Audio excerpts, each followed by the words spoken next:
Okay, so kind of late, but we're going to go ahead and get started. One of the quotes that I chose was, let's say from another planet. They decide to act like they're from another planet and they're watching Jerry Springer and they're discussing how that other planet would have views on them. And I also agreed with this way of coming about it because it was very creative and interesting and kind of related it to something that the students might be watching outside of school. The next one I chose is an important consideration is using media the kids use.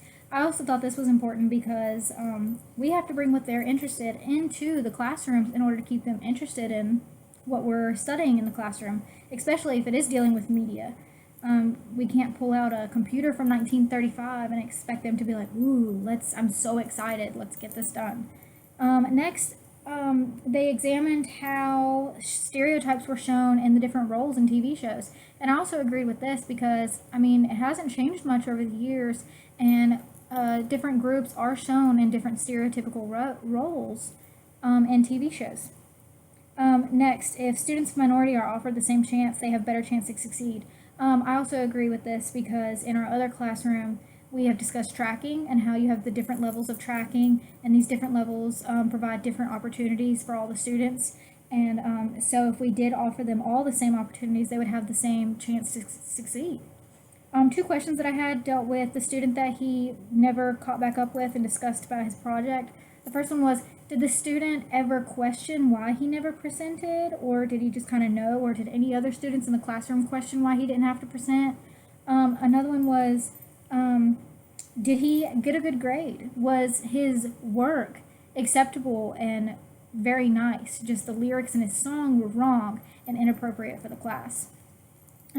Another question that I asked was, now that he's written this article and kind of reflected back on it, did he try to catch up with the student now that he's realized that it's been so long and he should have? Two relations that I have is the first one is that they allowed the students to have too much freedom in the paper in their project. I've also allowed this because I have allowed one of my students, and I was just like, it's okay, we're just going to go ahead and do this and give him a little bit more freedom than he should have. And he actually ended up getting into a fight with another student in the bathroom. And they came back to me and questioned, why did you let him go to the bathroom at that time when he's supposed to go at this time? And I was like, well, he had an upset stomach, but the moral of the story was that it did come back on the student because it is middle school and they choose to make choices. Lastly, when the students brought in songs that were risky but maybe in a different language, they felt like they were kind of getting away with something. They felt kind of sneaky. And I think this is something that we all can relate with because as students, whenever somebody says, well, that's fine, that's acceptable, don't worry about it, it gives us an extra pep in our step because that's one less thing that we don't have to do, or one thing that is a little bit simpler for us, or those kind of things.